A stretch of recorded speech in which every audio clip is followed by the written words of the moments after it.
On commence cette édition spéciale du 13h par cette fusillade ce matin devant un collège juif de Toulouse. 4 personnes ont été tuées, 1 adulte et 3 enfants. Il y a aussi un blessé grave. Ce qui est très inquiétant, c'est qu'il y a des similitudes avec le double meurtre de Montauban. Nous y reviendrons dans un instant. Mais d'abord les faits. Tout s'est déroulé avant le début des cours, à un point de ramassage scolaire situé non loin d'une école juive. Franck Genozo, Olivier Combe. Effondrés. Un à un, les élèves quittent l'établissement accompagnés de leurs parents. Ce matin, à l'heure de l'entrée en classe, certains ont assisté à une scène d'horreur devant le collège-lycée d'Ozar Torah. D'un coup, on entend des coups de feu d'un coup et on a eu tous très peur. La CPE et tout ça, on a appelé la police et les pompiers et tout ça. On était tous choqués. Il est un peu plus de 8 heures lorsqu'un homme casqué se présente sur un 2 roues et ouvre le feu de façon méthodique. Cet homme se déplaçait à bord d'une moto ou d'un scooter de forte cylindrée. Cet homme est descendu de son scooter et alors qu'il se trouvait à l'extérieur de l'établissement, il a tiré sur tout ce qu'il avait en face de lui, enfants ou adultes. Des enfants ont été poursuivis jusqu'à l'intérieur de l'école. Le bilan est lourd. 4 morts, dont 3 enfants de 3, 6 et 8 ans. Et un blessé grave, un adolescent de 17 ans évacué vers le CHU de Toulouse. Aussitôt, les policiers bouclent la rue et commencent à inspecter la scène de crime. Au sol, les douilles retrouvées sont marquées avec de petits plots numérotés. Le tueur a vraisemblablement utilisé un premier pistolet qui s'est enrayé avant de sortir une deuxième arme pour continuer son massacre. À proximité, les parents d'élèves peinent à trouver les mots pour exprimer leur émotion. Puis des morts, des blessés, des gens fauchés, c'est absolument insupportable. Il est venu lâchement dans une école tuer une petite fille qui a 8 ans, une petite copine de ma fille, et ensuite 2 petits garçons et un adulte, à bout portant. Selon les premiers éléments, un des 2 calibres utilisés serait identique à celui retrouvé à Montauban la semaine dernière après la mort de 3 militaires. Les enquêteurs doivent maintenant déterminer s'il s'agit de la même arme.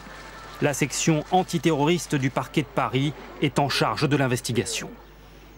Cette fusillade qui touche à la fois la communauté juive mais aussi des enfants a immédiatement suscité une immense émotion. Les parents affolés sont arrivés sur place dès qu'ils ont appris le drame. Ils voulaient bien sûr entrer en contact avec leurs enfants, même si le quartier, vous l'avez vu, a été totalement bouclé pour les besoins de l'enquête. Pour toute une communauté, c'est à la fois l'effroi et la consternation. Claude Sampère, Alexis Jacquet. La nouvelle s'est répandue en quelques minutes. Devant le collège, les premiers parents arrivent. Au téléphone, ils tentent d'avoir des nouvelles. À ce moment-là, ils savent juste qu'il y a 4 morts, 1 professeur et 3 enfants. Tous les enfants de ce collège sont mes enfants. Ce sont mes enfants. En tant que parent, je pense que vous pouvez comprendre. Alors que les policiers continuent d'arriver, les parents se rassemblent complètement abasourdis. Monsieur, vous attendez votre enfant? Ça va? Oui, on l'attend. Vous attendez votre enfant? Oui, j'entends mon enfant. Elle est enfermée dedans depuis 2 heures. C'est une catastrophe. Comment on peut laisser faire ça? Comment on peut laisser un homme venir et tuer des enfants devant une porte d'école? C'est pas normal. Il y a 4 ans, et il y avait des voitures de police tous les matins devant la porte. Donc je pense que dans cette ville, il y a un vrai problème de sécurité. Il est près de 10 heures. Les parents sont autorisés à aller chercher leur enfant dans l'école. Les parents uniquement sur le côté droit, là. Vous passez de... Edith! Quelques minutes plus tard, ils reviennent. Ça y est, madame, soulagée? Oui, mais sous choc. André! Vous pouvez nous donner votre sentiment, monsieur? Je ne peux pas parler, je suis désolé. C'est horrible, s'attaquer à une école juive, il n'y a pas de mots. C'est une horreur. D'attendre nos enfants dans l'incertitude, je sais pas, il n'y a pas de mots. Quel était votre fils? Très choqué, très choqué. Il a perdu ses amis, des gens très proches. En fin de matinée, de nombreuses personnalités, au premier rang le président de la République, arrivent sur les lieux, autour des parents qui retrouvent leur enfant. Ça va, chérie?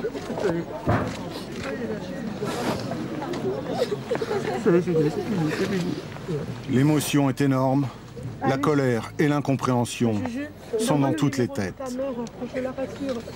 Le choc, bien sûr, est immense. On va tout de suite entendre le témoignage d'une mère de famille qui allait conduire son fils ce matin dans l'établissement scolaire visé. Il est indemne, mais vous allez l'entendre, elle est extrêmement choquée.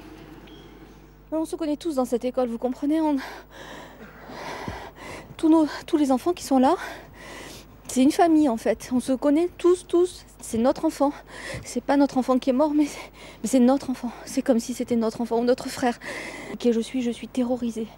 Je suis choquée par ce qui se passe parce que ça peut arriver n'importe où, n'importe. C'est très choquant. Voilà, vous allez où là exactement? Je vais tenter de récupérer mon fils, mais qui refuse de venir pour l'instant. Il m'a clairement dit qu'il voulait rester avec ses amis. Et je pense que c'est peut-être mieux pour lui qu'il soit entouré de ses copains, qu'ils restent ensemble. Ils vont sûrement être soutenus psychologiquement. Et c'est bien que ce soit ainsi. Voilà pour l'émotion. Qu'en est-il maintenant de l'agresseur? Pour le savoir, nous allons retrouver Clément Le Goff dans un instant en direct de Toulouse. Je vous le disais dans les titres, ce qui fait froid dans le dos, c'est qu'il y a bien des similitudes entre le double meurtre de Montauban qui visait des militaires et cette fusillade qui a pris pour cible la communauté juive de Toulouse. Le ministre de l'Intérieur lui-même le reconnaît, le procureur aussi.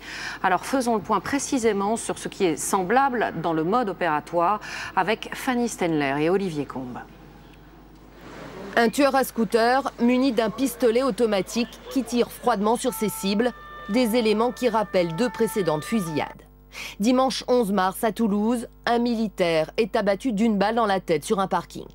4 jours plus tard, à Montauban, un homme tire à bout portant sur 3 parachutistes, 2 décèdent, un est toujours entre la vie et la mort. Aujourd'hui, pour le procureur de Toulouse, les 3 tueries pourraient être liées.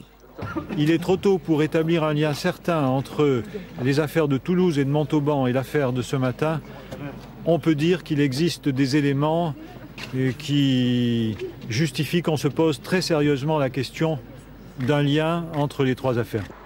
La description des meurtres la plus précise qui existe est celle établie par des témoins à Montauban. L'arme, un pistolet automatique calibre 11,43. Le scooter, un modèle T-Max noir, 650 cm3. L'homme est habillé en noir, le visage casqué, taille moyenne de type européen. Par ailleurs, le témoignage d'une femme à Montauban qui dit avoir croisé le tueur affirme avoir vu une marque sur sa joue gauche. Il l'avait sur cette joue. Il était comme ça face à moi. La visière, donc, il a eu un geste, quoi. J'ai eu peur qu'il me tire dessus. Quant au profil du tueur, le ministre de la Défense, Gérard Longuet, a évoqué ce matin un fou, en tout cas une personnalité déterminée à faire n'importe quoi. On refera le point sur l'enquête dans un instant avec Clément Le Goff, mais on va maintenant parler des réactions. Elles sont unanimes sur l'ensemble de l'échiquier politique et dans toutes les communautés. On se dit effondré, horrifié. Immédiatement après le drame, le président de la République, Nicolas Sarkozy, a décidé de se rendre sur place. Il est d'ailleurs accompagné du président du CRIF, le Conseil représentatif des institutions juives de France, le chef de l'État qui a parlé d'une tragédie nationale et qui a annoncé que toutes les écoles de France rendraient hommage aux victimes demain. On l'écoute. La barbarie, la sauvagerie, la cruauté ne peuvent pas gagner. La haine ne peut pas gagner. La République est beaucoup plus forte que tout cela. Demain, dans toutes les écoles de France, on aura une minute de silence. À la mémoire des enfants de cette école. Ce sont nos enfants. Ce ne sont pas simplement vos enfants, ce sont les nôtres. Et sur le territoire de la République, on n'assassine pas des enfants comme ça, sans avoir à en rendre compte. Et celui qui a fait ça sache que tout, absolument tout, sera mis en œuvre pour le retrouver. Et pour qu'il ait à rendre des comptes. Ce sont des images qu'on avait vues dans d'autres pays. Et qu'on n'avait jamais vu dans le nôtre. On n'a pas d'autre choix que d'affronter. Affronter, résister. Je vous remercie. Et bien sûr, c'est toute une communauté qui se sent visée. Le grand rabbin de France a d'ailleurs décidé de se rendre à Toulouse, où il vient tout juste d'arriver. Il faut dire qu'il n'y a jamais eu une attaque aussi meurtrière ciblant une école juive. Les mesures de sécurité, en tout cas, ont été renforcées immédiatement devant tous les établissements scolaires et les lieux de culte israélites. Et personne n'a de mots assez forts pour dénoncer cette tragédie. Sarah Bernuchon, Virginie Travers. Nous sommes 3 personnes. Dès qu'il a appris la nouvelle, le grand rabbin de France s'est rendu à l'aéroport, direction Toulouse et les lieux du drame, pour réconforter les proches des victimes. Nous sommes tous bouleversés parce qu'il faut savoir qu'il y a des enfants qui ne sont pas issus de Toulouse, dont les familles vivent ailleurs, que ce soit de Paris ou d'autres régions de France. C'est donc une blessure qui affecte la communauté juive dans son ensemble. Dans cette école juive de banlieue parisienne, certains professeurs connaissaient bien les victimes. Pour les parents, au moment de déposer les enfants, une même angoisse. Ma femme m'a dit de ne pas l'emmener, vu que c'était un collège juif. Elle m'a conseillé de ne pas l'emmener à la crèche, juste pour une question de sécurité. C'est catastrophique pour nous, et on a peur pour nos enfants, on ne se sent plus en sécurité. Dès aujourd'hui, la sécurité aux abords des écoles juives va être renforcée, même si déjà devant cet établissement, des CRS étaient postés matin et soir. Renforcer leur ronde, il y a un quart de CRS qui stationnait à mi-temps, qui va stationner à plein temps désormais. Et de notre côté, on va alerter les parents pour qu'ils soient aussi plus vigilants, qu'ils regardent un petit peu autour de ce qui se passe. En 1995, à Villeurbanne, 10 minutes avant la sortie des élèves, une voiture piégée explose devant cette école juive. Bilan, 14 blessés. Le plan Vigipirate est alors activé en France. Il est toujours en vigueur depuis.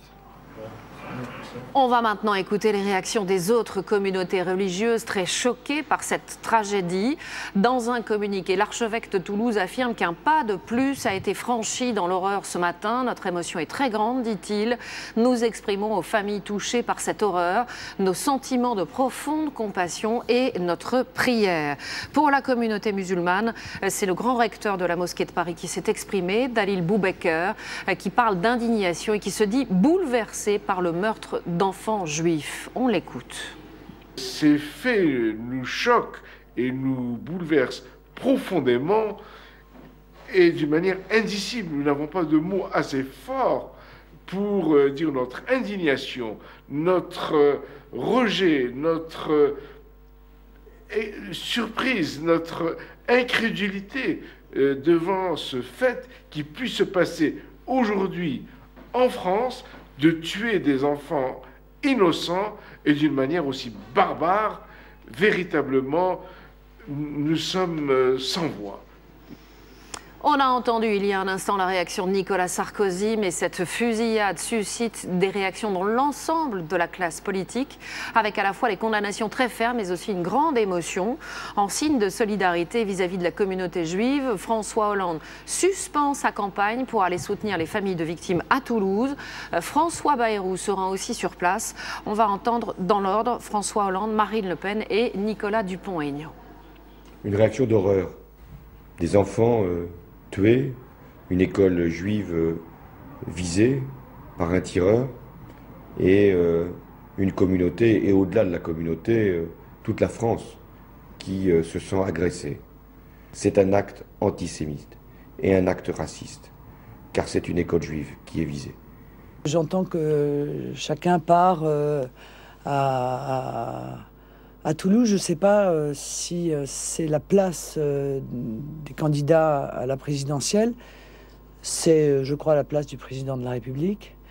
Mais nous qui sommes candidats à la présidentielle, il me semble qu'il faut surtout que nous soyons, encore une fois, dans la solidarité totale. Parce que c'est justement dans des moments comme celui-là qu'il n'y a plus de politique, il n'y a plus de campagne.